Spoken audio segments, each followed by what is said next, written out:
My parents said they couldn't afford to help with my second wedding. So they spent $500,000 on my sister's perfect day.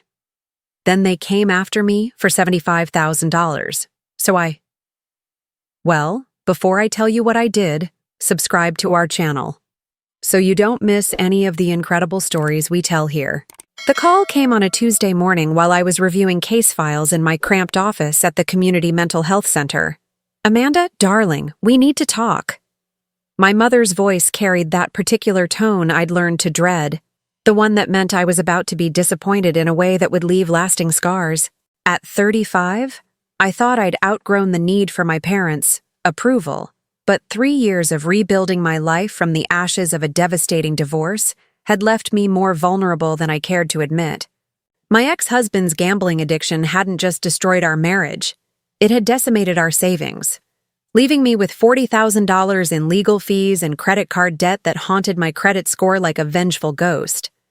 I still remembered the day I discovered his secret, finding casino receipts hidden in his gym bag, realizing that our joint savings account had been drained to feed his addiction. The divorce proceedings had been brutal, with Michael's lawyer arguing that his gambling was a medical condition that entitled him to alimony. It took 8 months and every penny I had saved to finally break free from that toxic marriage. That weekend, I sat in their immaculate living room, the same room where family photos chronicled 2 daughters, lives in stark contrast.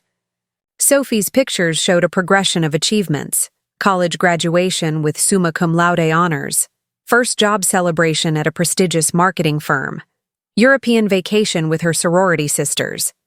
My photos seemed to document a series of recoveries: post-divorce therapy completion certificate, new job ID badge from the community center, pictures of my modest 1-bedroom apartment after losing the house in the divorce settlement. The visual narrative was clear, and it stung every time I visited. But today was different. Today, I was asking for help to build something beautiful with Jake, my fiancé of 6 months, whose patient love had slowly taught me to trust again. Jake wasn't like Michael. He was steady, reliable, a high school English teacher who spent his evenings grading papers and his weekends volunteering at the local literacy center. When I'd told him about my disastrous first marriage, he'd simply held my hand and said, "The past doesn't define us unless we let it."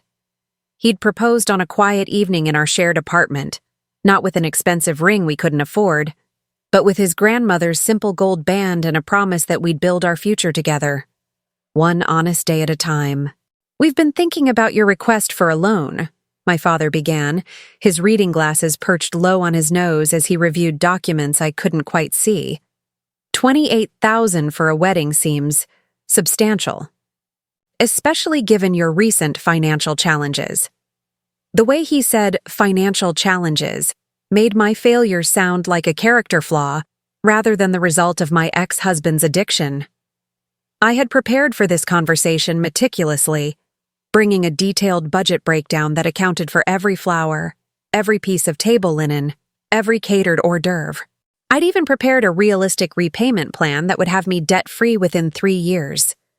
"Dad, I understand your concerns," I said, pulling out the folder I'd organized with vendor quotes and payment schedules. "But this isn't just about a party. Jake and I want to start our marriage without the shadow of financial stress. We've both learned hard lessons about money, and we're committed to building something stable together." I showed them the modest venue we'd chosen, the local botanical gardens, and the small reception hall that charged a fraction of what the fancy country clubs demanded.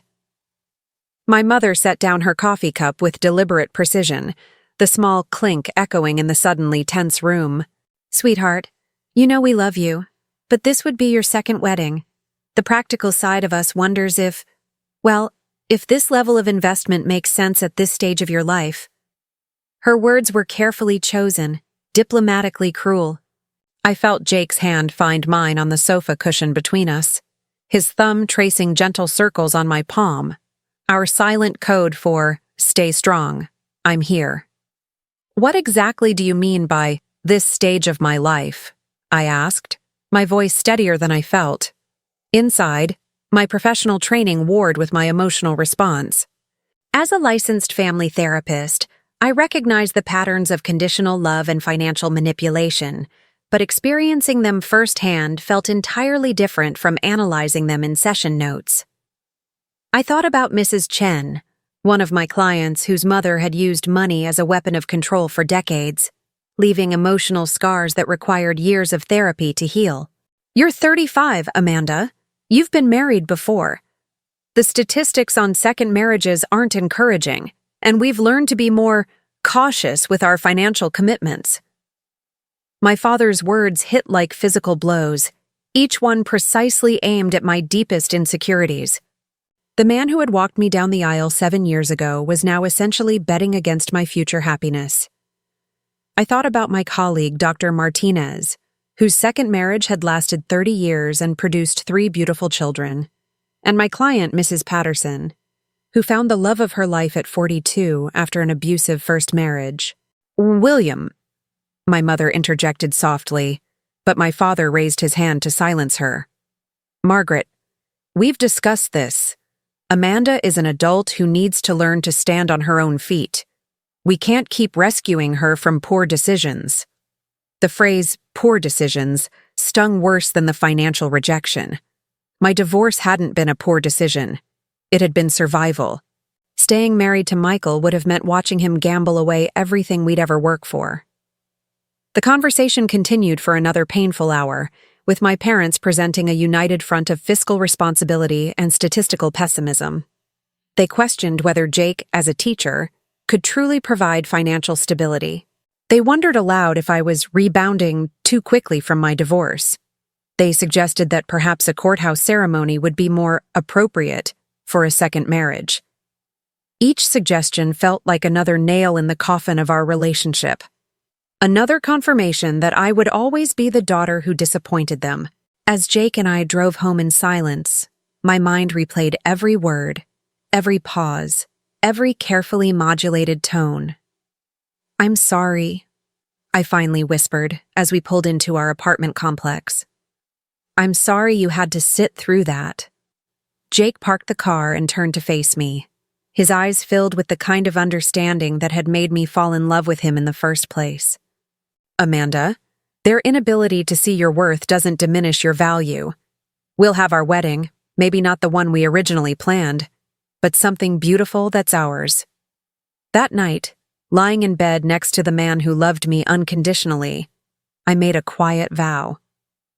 Whether or not my parents chose to support our wedding, Jake and I would create something beautiful together. We'd have our ceremony in my best friend Sarah's backyard, with string lights from the hardware store and flowers from the farmer's market. It wouldn't be the wedding I'd dreamed of, but it would be filled with people who actually wanted to celebrate our love. What I didn't know was that this rejection would become the catalyst for discoveries that would redefine my understanding of family, worth, and the true cost of conditional love. Our wedding day dawned bright and clear, with Sarah's garden transformed into something magical despite our shoestring budget. Jake had spent weeks stringing lights between the old oak trees, and our friends had contributed everything from folding chairs to homemade centerpieces. My dress was a simple white sundress from a local boutique, and Jake wore his best suit with a tie his students had given him for Teacher Appreciation Day. It wasn't the wedding I'd originally planned, but as I walked down the grass aisle toward the man who'd chosen to love me despite my complicated past, I realized it was perfect in its honesty. My parents attended, sitting stiffly in the back row and leaving immediately after the ceremony. Sophie sent a generic congratulations card but didn't attend, claiming she had a work commitment that couldn't be rescheduled. The contrast between their polite indifference and the genuine joy of our friends was stark. But I was beginning to understand that their approval wasn't necessary for my happiness. 2 months after our simple backyard wedding, I discovered the first crack in my family's carefully constructed facade. I'd stopped by my parents' house to drop off some photos from our ceremony. A peace offering, really, when I overheard my mother on the phone in the kitchen. "Oh, Helen, we're so excited. Sophie and Marcus got engaged last weekend. We're planning the most beautiful engagement party at the club. You simply must come. It's going to be spectacular." An engagement party I hadn't been told about. an engagement that had apparently happened weeks ago without any family announcement. I stood frozen in the hallway, listening to my mother describe elaborate plans for a celebration that would cost more than my entire wedding. "We've booked the main ballroom for 200 guests," she continued, her voice bright with excitement. "The florist is creating these amazing centerpieces with imported orchids, and we've hired that wonderful caterer who did the Morrisons' anniversary party." When I walked into the kitchen, my mother quickly ended her call, her cheeks flushing with embarrassment. "Amanda, I didn't hear you come in."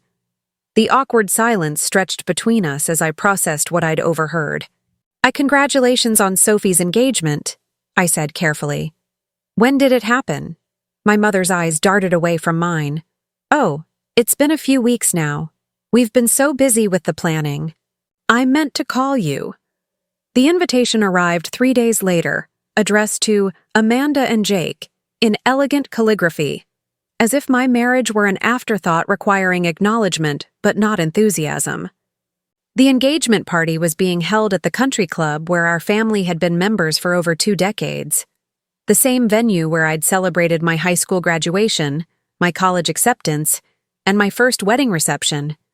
The invitation was elegant, expensive, and everything mine hadn't been. The paper was thick cardstock with gold embossing, and it came with a separate card for meal preferences and parking instructions.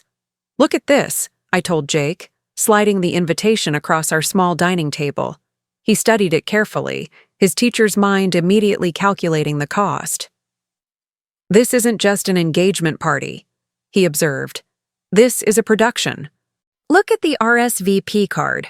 They're asking about dietary restrictions and whether people need hotel recommendations. This is easily a $20,000 event, maybe more." The party itself was a masterclass in family politics and financial display. 200 guests mingled on the country club's terrace, sipping champagne that cost more per bottle than Jake and I spent on groceries in a week. Sophie glowed in a designer dress that I later learned cost $800, more than my entire wedding outfit. She wore the engagement ring like a beacon, a massive diamond solitaire that caught the light from every angle. Our parents moved through the crowd like proud peacocks, accepting congratulations and praise for their generous support of their youngest daughter's engagement celebration. I watched my father give a toast that brought tears to many eyes, describing Sophie as the light of our lives, and Marcus as the son we've always wanted. The phrase hit me like a slap. The son they'd always wanted. Not the son-in-law they'd gained when I married Jake, but the son they'd always wanted, as if my choice in partners had been fundamentally disappointing, as if Jake's steady love and quiet strength meant nothing because he wasn't the type of man who impressed at country club parties. But it was the overheard conversation between my mother and her sister that revealed the true scope of their financial commitment. I'd stepped outside for air, overwhelmed by the elaborate display, when I heard their voices carrying from the adjacent patio. "William and I are so excited to give Sophie the wedding she's always dreamed of," Mom said, her voice bright with anticipation. "We've been saving specifically for this moment. $95,000 should be enough to create something truly magical. She deserves to start her marriage with every advantage we can provide." $95,000. The number echoed in my mind as I stood in the shadows, processing what I'd just heard. The same parents who had questioned a $28,000 investment in my happiness had been quietly accumulating a fund specifically for Sophie's wedding, an amount that represented more than 3 times what I had requested. But more than the money, it was the phrase, "she deserves," that cut deepest. The implication was clear. Sophie deserved their investment, their support, their belief in her future happiness, while I did not. I returned to the party in a daze, watching my sister laugh with her friends, completely oblivious to the conversation that was reshaping my understanding of my place in this family. When Jake found me, he immediately sensed something was wrong. "What happened?" he asked quietly. I couldn't tell him. Not there. Not surrounded by 200 people celebrating my sister's good fortune. Instead, I smiled and made small talk until we could politely escape. That night, I lay awake calculating the mathematics of family love. 28,000 was too much to invest in my second chance at happiness. The disparity wasn't just about money. It was about faith, hope, and their fundamental belief that Sophie's marriage would succeed, while mine was statistically destined to fail. The months following Sophie's engagement party became a period of profound transformation, though I didn't recognize it at the time. Working at the community mental health center, I found myself drawn to cases involving family dysfunction and financial trauma, perhaps because I was living my own version of these dynamics. My caseload had expanded to include Maria, whose family had disowned her for marrying outside their culture, and James, whose parents had funded his brother's law school while refusing to help with his medical expenses after a car accident. These stories resonated with a pain I was only beginning to acknowledge. During our sessions, I found myself drawing parallels between their experiences and my own, though I was careful to maintain professional boundaries. Maria's mother had used money as a weapon of control, promising financial support only to withdraw it when Maria made choices the family disapproved of. James's parents had a clear favorite, his younger brother, the future lawyer. While James, a talented artist, was seen as the family disappointment despite his obvious creative gifts. Jake noticed my increased dedication to work, the way I stayed late to research treatment modalities and attend professional development workshops.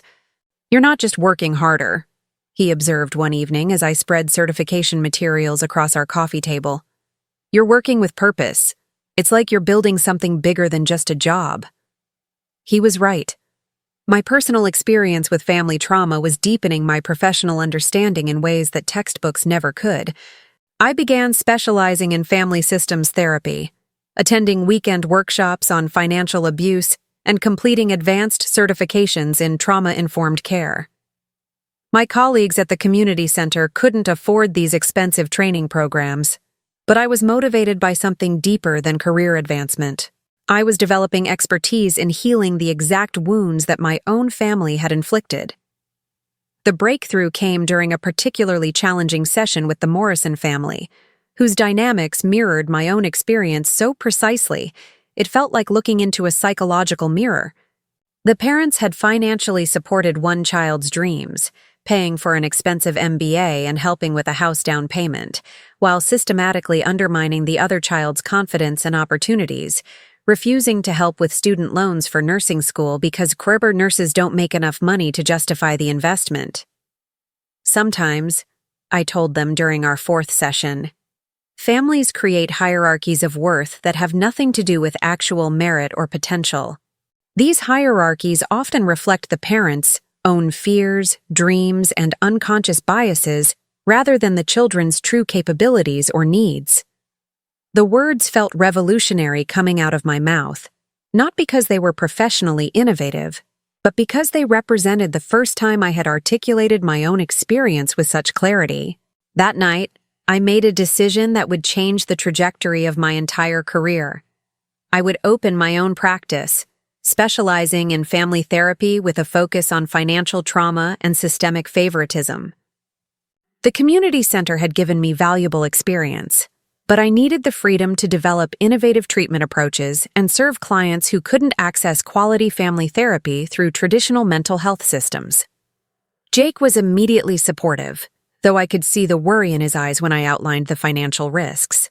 "And we just got back on our feet," he said gently. "Are you sure this is the right time?" But when I explained my vision, a practice that could truly heal families torn apart by financial manipulation and favoritism, his expression shifted from concern to admiration. "You're going to help so many people," he said. "Meet and maybe heal yourself in the process." We spent months planning the transition. Jake offered to use his summer teaching income to help with startup costs, and he volunteered his organizational skills to handle the business management aspects, while I focused on developing clinical programs. We researched commercial spaces, studied insurance requirements, and created a business plan that would allow us to offer sliding-scale fees to families who couldn't afford traditional therapy rates. Within 8 months, I had secured a small business loan, found office space in a renovated Victorian house that felt warm and welcoming, and obtained the necessary licensing to operate Harper Family Therapy Services. The name wasn't chosen from ego. It was chosen as a declaration that the Harper family name could represent healing, validation, and genuine support for people whose families had failed them. The Victorian house had been a perfect find, a former family home with large rooms that I could convert into therapy offices, a comfortable waiting area, and a kitchen where I could offer tea and coffee to families during their sessions. I painted the walls in soothing colors, hung artwork from local artists, and created spaces that felt safe and nurturing rather than clinical and sterile. My first clients were referrals from the community center, but word spread quickly about a therapist who truly understood the unique pain of family financial trauma, Mrs. Patterson, the woman who'd found love at 42, referred her daughter who was struggling with her own family's disapproval of her interracial marriage. Dr. Martinez recommended a colleague whose parents had cut off contact after she chose social work over medical school. Within 6 months, I was booked solid. The practice grew organically but steadily, driven by referrals from satisfied clients and other mental health professionals who recognized the specialized nature of our services. I hired my first associate therapist, Dr. Sarah Kim, a brilliant woman who specialized in intergenerational trauma and understood the unique challenges faced by families from different cultural backgrounds.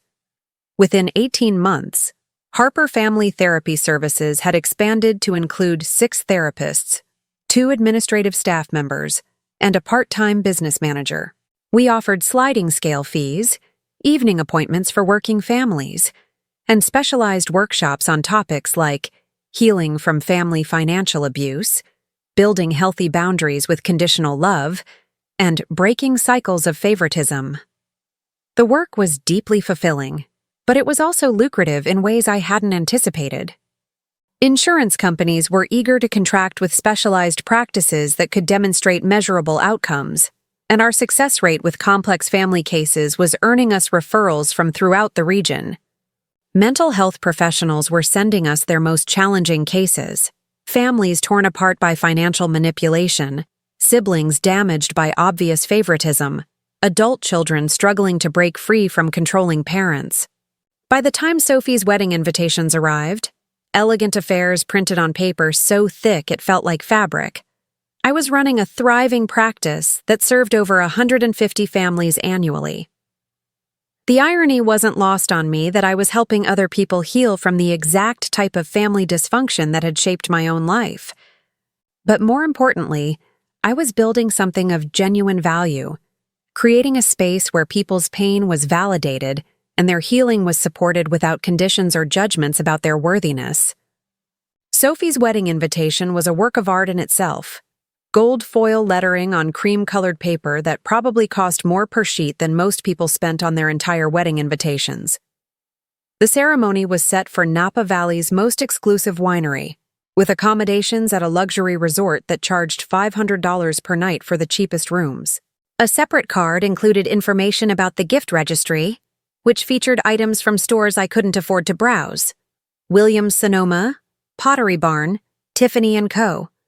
Jake and I had debated whether to attend. The trip would cost us over $95,000 could buy when it was given with enthusiasm rather than reluctance. The weekend was a masterclass in extravagance.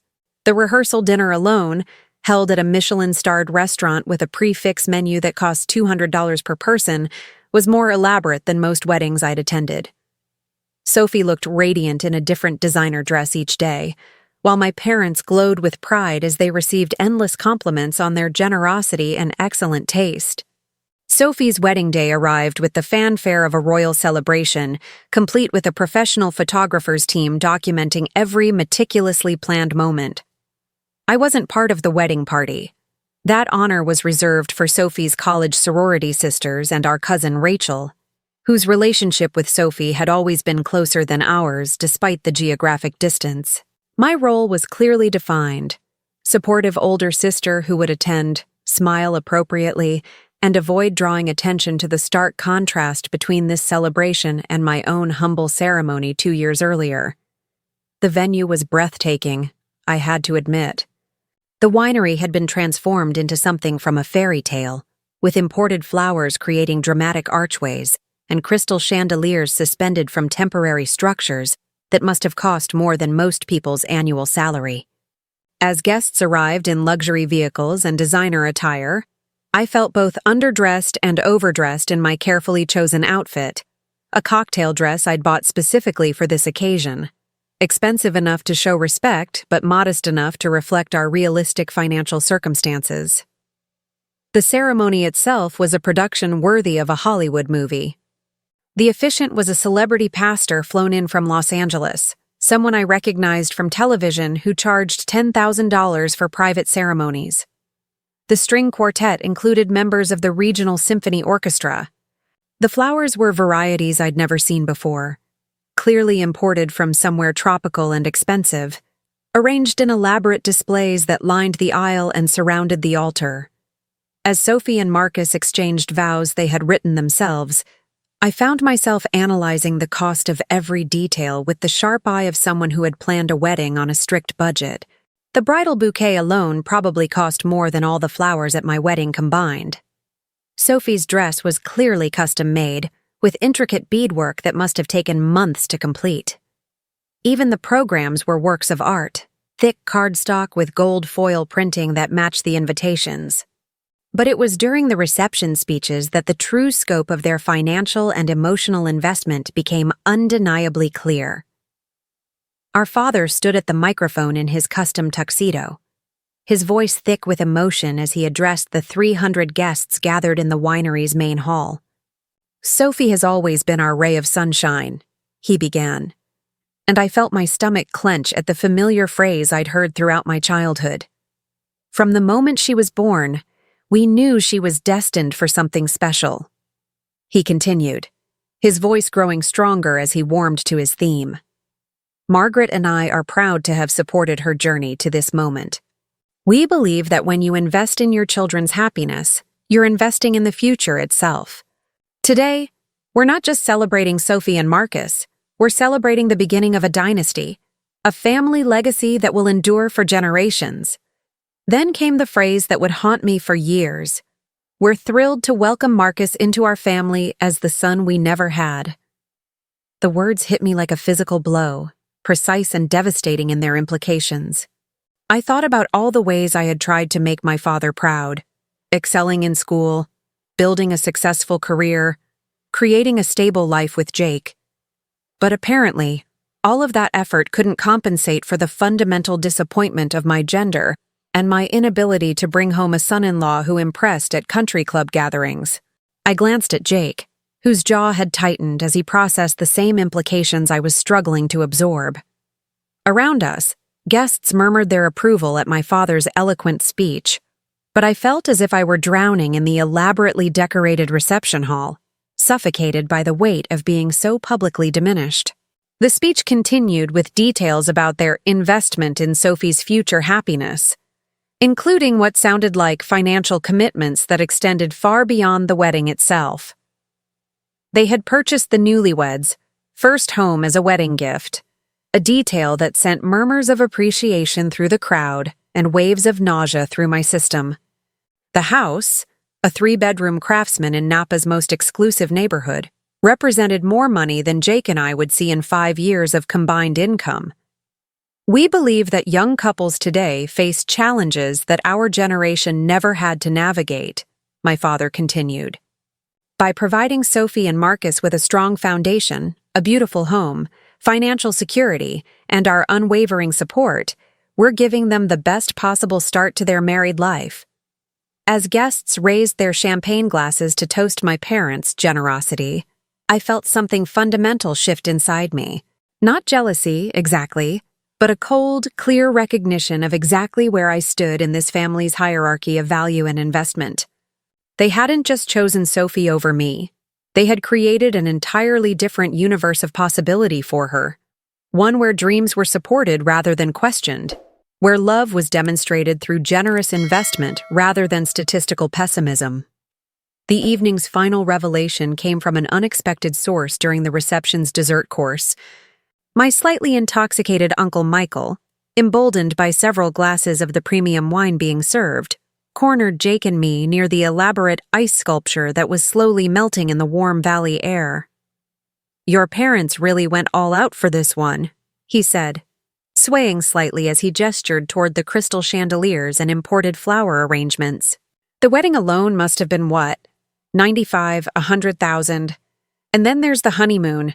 I heard it's a month-long European tour, first class all the way. Must be another 40 grand. Easy."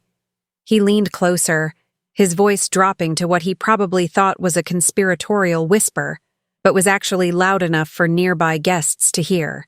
"Nah, and that house they bought them, 300,000, cash down. Hell of a way to launch a marriage. Your dad was telling me they figure it's a good investment. Sophie's smart. Marcus has that pharmaceutical job. They'll probably give them grandchildren right away." Uncle Michael paused to take another sip of wine before delivering the final blow.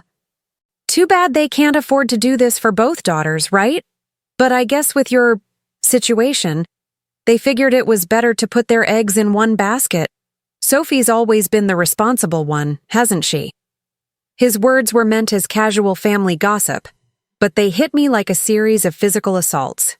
The total investment in Sophie's new life was approaching $500,000, an amount that represented more financial support than I would receive from my parents in my entire lifetime. But worse than the numbers was the casual way Uncle Michael referred to my situation, as if my divorce and remarriage had permanently marked me as damaged goods unworthy of investment. Jake's hand found mine under the table, squeezing gently as he watched me process this devastating information. I excused myself and walked outside, needing air and space to absorb what I'd learned.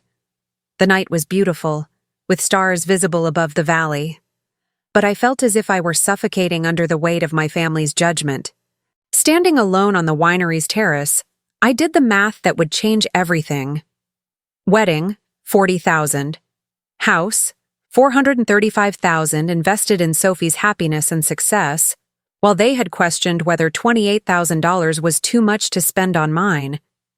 The disparity wasn't just dramatic, it was psychologically brutal in its implications about my perceived worth and potential. 3 years after Sophie's fairy tale wedding, my phone rang with a call I had been unconsciously preparing for since that devastating conversation in my parents' living room. It was a Thursday morning in early November, and I was reviewing quarterly reports for Harper Family Therapy Services, now a thriving practice with 8 therapists, 3 locations, and a waiting list that stretched 4 months.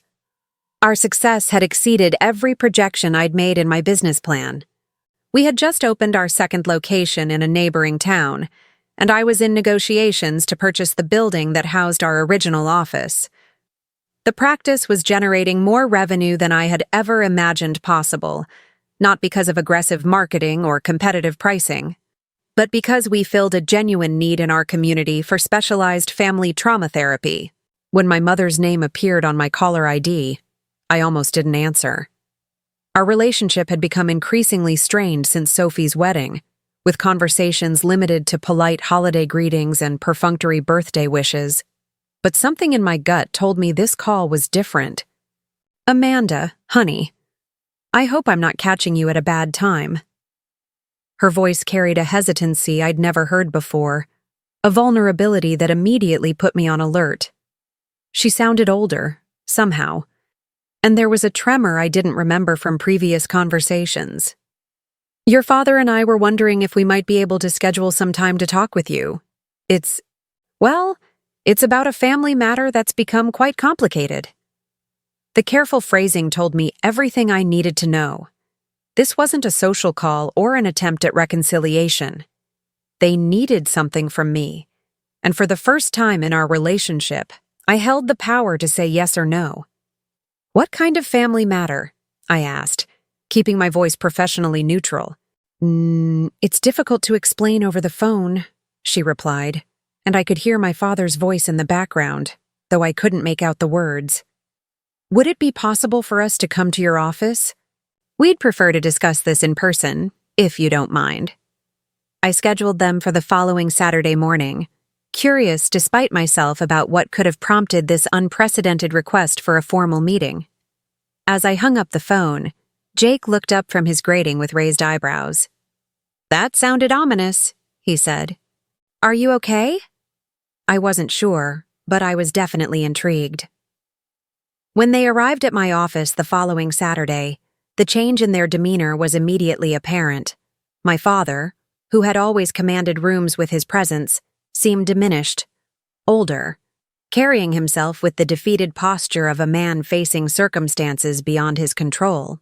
His usually perfect appearance was slightly disheveled, his shirt wasn't quite pressed, his shoes needed polishing, and there were dark circles under his eyes that suggested sleepless nights. My mother fidgeted with her purse strap, avoiding direct eye contact in a way that suggested shame or embarrassment about whatever had brought them to my professional space. She was thinner than I remembered, and her hands shook slightly as she accepted the cup of tea I offered. They sat across from my desk, the same chairs where countless families had worked through their most painful dynamics, and I realized the irony of this moment wasn't lost on any of us. "Sophie's marriage ended 6 months ago," my mother began, her voice barely above a whisper. The words hung in the air like a confession, and I felt a complex mixture of surprise, sympathy, and something that might have been vindication. The divorce was expensive and very public. Marcus turned out to be vindictive, and he hired one of those aggressive attorneys who specialize in high-asset divorces. She paused, gathering herself before continuing. The settlement was devastating. Because of the house we'd bought them, Sophie was considered the higher-earning spouse in the marriage. Marcus was awarded alimony, and his lawyer argued that Sophie's family wealth should be factored into the calculations. The settlement, combined with the legal fees, cost us nearly $60,000. I listened in stunned silence as the details emerged. Marcus had apparently been having an affair for most of their marriage, but his lawyer had skillfully argued that Sophie's family support had created an unfair financial dynamic that justified significant compensation. The beautiful house my parents had purchased was now Marcus's, at least until it could be sold and the proceeds divided. Sophie had moved back in with my parents, devastated and humiliated by the very public failure of her perfect marriage. But their financial problems extended far beyond Sophie's failed marriage. My father cleared his throat, visibly struggling to find the words. "The truth is, Amanda, we overextended ourselves significantly for Sophie's wedding and the house. We took out a second mortgage, liquidated most of our retirement savings, and made some optimistic assumptions about investment returns that haven't materialized. The economic downturn had hit their portfolio hard, while my mother's diabetes had worsened, requiring expensive medications and specialist care that their insurance only partially covered. My father's consulting work had dried up as companies tightened their belts, and they were now facing the possibility of losing their own home, the house I'd grown up in, the symbol of their financial success and social status. We're looking at bankruptcy, my father said, the word seeming to physically pain him as it left his mouth. Our attorney says we might be able to avoid it if we can secure a loan to consolidate our debts and make arrangements with our creditors. We need about $75,000, and we were hoping—" He trailed off, unable to complete the sentence that would formally acknowledge our role reversal. The silence stretched between us as I processed what they were asking. The man who had questioned my financial responsibility, who had lectured me about the statistics on second marriages, who had dismissed my request for help as fiscally irresponsible, was now asking me to bail him out of circumstances that resulted from his own poor judgment and favoritism. "You know," I finally said, my voice professionally calm but emotionally detached. "This situation reminds me of something a family therapy mentor once told me. She said that families often create patterns of resource allocation that reflect their deepest beliefs about worth and potential.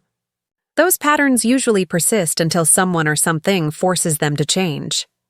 I leaned back in my chair, studying their faces as they realized I wasn't going to immediately offer to help. I'm curious about something.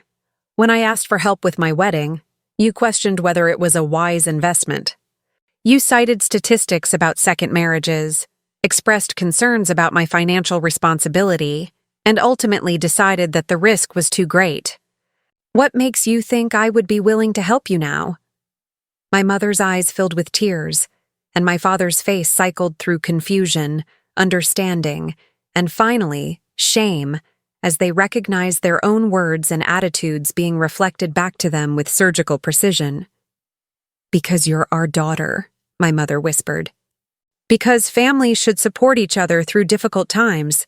Because we raised you to be kind and generous and forgiving." Her words might have moved me once, but now they just highlighted the breathtaking hypocrisy of the situation. "You're absolutely right," I said, leaning forward slightly. "Families should support each other through difficult times. They should believe in each other's potential for happiness.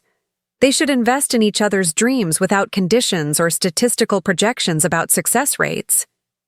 I paused, letting the implications settle. "I'm going to help you. But I'm going to help you the same way you helped me when I needed support." I opened my desk drawer and pulled out a legal pad, writing notes as I spoke. "First, I'm going to question whether this is really a wise investment. You've demonstrated poor financial judgment, making emotional decisions rather than practical ones. You've overextended yourselves for a marriage that lasted less than 3 years, which doesn't exactly inspire confidence in your decision-making abilities." Their faces grew paler as I continued. "Second, I'm going to express concerns about your track record. You've essentially gambled your retirement security on a relationship that failed, leaving you in a position where you need to be bailed out by the daughter you deemed not worth investing in. That doesn't suggest the kind of fiscal responsibility I typically look for in loan recipients." I set down my pen and looked directly at them. "Third, I'm going to suggest that maybe you should have thought about these consequences before making such dramatic financial commitments. Perhaps a smaller wedding, a more modest house, a more realistic assessment of the risks involved might have prevented this situation entirely." My father started to speak, but I held up my hand. "However, unlike you, I actually believe in supporting family through difficult times. I believe in second chances, in the possibility of redemption, in the value of forgiveness. So I'm going to offer you a loan, $50,000 at 8% interest, with monthly payments that will stretch over 7 years." Their relief was palpable, but I wasn't finished. The loan comes with conditions. First, you'll sign over liens on your remaining assets as collateral.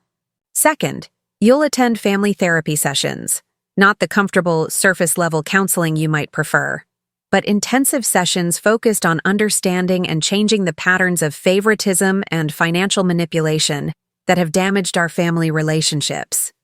I pulled out a contract I'd drafted while they were talking, having anticipated this conversation for months. One. Third, you'll acknowledge in writing that your treatment of me regarding my wedding request was unfair and based on unconscious bias rather than legitimate financial concerns. This acknowledgement will be part of your therapy process. As they read through the contract, their hands trembling, I felt a complex mixture of satisfaction and sadness. This wasn't the vindictive revenge I might have fantasized about. It was something more valuable. It was the opportunity to finally be valued not for my compliance or my ability to accept scraps, but for my competence, my success, and my power to choose whether or not to help the people who had failed to help me when I needed them most. My father looked up from the contract, his eyes filled with something I'd never seen before. Respect. "Amanda, how did you become so successful? When did you—" He gestured helplessly around my office, taking in the diplomas on the wall, the awards from professional organizations, the photos of families I'd helped heal. "So I became successful," I said quietly. "The moment I stopped waiting for your approval and started building something that reflected my own values. I created a practice that helps families heal from exactly the kind of trauma you inflicted on me. And in the process, I discovered that my worth isn't determined by your investment in my happiness. It's determined by my ability to create value in the world. They signed the paperwork with trembling hands, accepting not just the financial terms, but the therapeutic conditions that would force them to confront the patterns that had nearly destroyed our family. As they left my office that day, I realized that my revenge wasn't in the loan terms or even in their humiliation.